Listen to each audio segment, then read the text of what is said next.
right, good morning.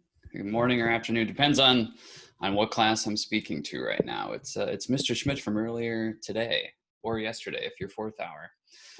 Let's talk peer review.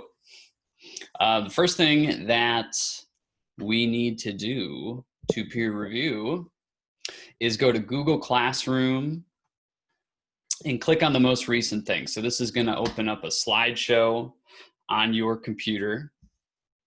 Both you and your partner or partners will want to have this up on your computer as you walk through it slide by slide. Now, at least especially for this weekend, for most weeks as we continue to peer review, and we won't be peer reviewing every week. Obviously, we need to do it only if we're currently working on a writing assignment, but this week in particular, it's like heavy on the peer, light on the review. So I'm not going to go painstakingly slide by slide to explain this. There's really not that much explaining to do, frankly. But a lot of the work you're doing with your partner or partners today is simply having a conversation, asking a series of ice-breaking questions. Some are more, I wouldn't necessarily call them serious or that personal, but some, they range from, I guess we'll look at this one for instance. So, one question we have, what's the most challenging part of distance learning for you? What's the easiest? So they range from that on one end to if you had your own late night talk show, who would you have as your first guest? So you and your partner are going to have this the slideshow open on your computers. You'll go through it slide by slide, discussing these questions. Again, it's heavy on the peer today. You're having a conversation, having that interaction, and then finally the review part, putting the review in peer review, appears at the end of the slideshow. So it says, say, do you mean paragraph, third sentence? Remember, for this writing assignment, we only wrote a paragraph, and for the peer review, we're only looking at one single sentence. It is the third sentence, and remember that a third sentence is the sentence in a say do you mean paragraph where you're including either a direct reference or quotation. Typically students include a quotation. Technically a reference, a very specific reference could be made where you're not quoting anything directly, but more often than not, something is directly quoted. So as you look at your partner's third sentence, you want to look at these three following criteria. So does your partner include a quotation from a specific reference or a quotation from or specific reference to the myth of the Latin woman? Do they properly embed the selected quotation, if applicable? So technically they could have made a specific reference in which there is no need to embed a specific quotation. And then finally, do they properly cite the quotation? If you're super confused, have no idea what a lot of those words mean, remember we have these handy references. So to look at a third sentence in practice, you can look at the sample paragraph from the instructions. So you all have access to these instructions for this assignment where it walks through specifically what you do in each sentence. So here's the explanation of the third sentence. Remember, even there's another video. It's a very short video. It's not by me. It's from another English teacher who in, I think, less than 4 minutes talks about exactly what embedding quotations is all about, what it looks like, how you do it.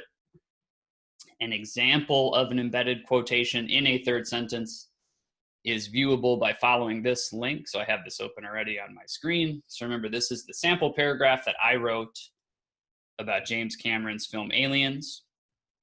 I have the third sentence highlighted on my screen. It says, for instance, even though it would mean killing innocent people in the process, Burke still wants to secure an alien for the corporation because it would be, quote, worth millions to the bioweapons division. Cameron, parentheses, Cameron 1986, end parentheses.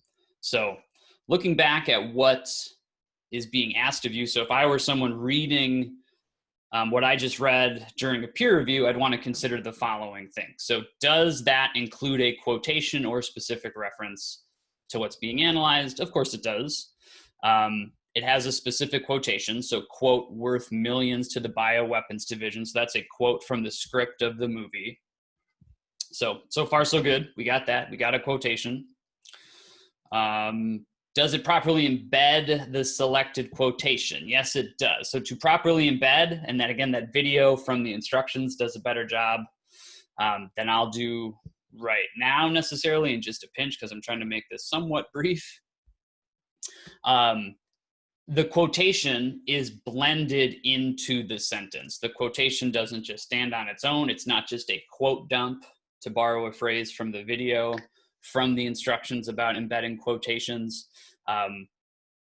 That quotation is perfectly fluid in the structure of the sentence. You could remove the quotations and it would sound and look like a normal sentence. So this takes some time. It takes some practice to develop that skill of blending it into the sentence. But this is what we're talking about when it's to be blended, to be embedded and blended. Means the same thing for our purposes. So yes, it does properly embed the quotation. Does it properly cite the quote or reference? Yes, it does. This is a little bit different from our purposes since we're talking about a movie, not an essay, but I have at the end of the sentence, in parentheses, the director, and not a page number. I suppose I could have quoted the page or cited the page from the script, but I used the year here instead for citing film. So the film came out in 1986. So we have Cameron, the director, in 1986. Since we're working with Myth of the Latin Woman, when you cite in your third sentence, it would look like parentheses, Ortiz Cofer, and then the page number. You would just have to count the pages of our Word document. I don't think I numbered the pages, my apologies. But it should be Ortiz Cofer, and then the page number that correlates with the page on which your quotation can be found. So going through this kind of fast, there are no negative things I would say about this if I were a peer reviewer, since all the three things are done here correctly. Again, a lot of times there is trouble. Students have trouble blending the quotation into the sentence. Most often students, when they do this incorrectly, they just don't blend it in with a sentence. They have a quotation represent just a completely separate sentence. Again, the other teacher in the video that I linked talks just about this. She calls it a quote dump, where the quote itself is the entire sentence. You never want an entire sentence being the quote. You want a quote being blended into a bigger sentence. And usually, the smaller the quote, the better. It's not always the case, but we never really, especially in a writing assignment that's just a paragraph, want a quote that's, several lines long.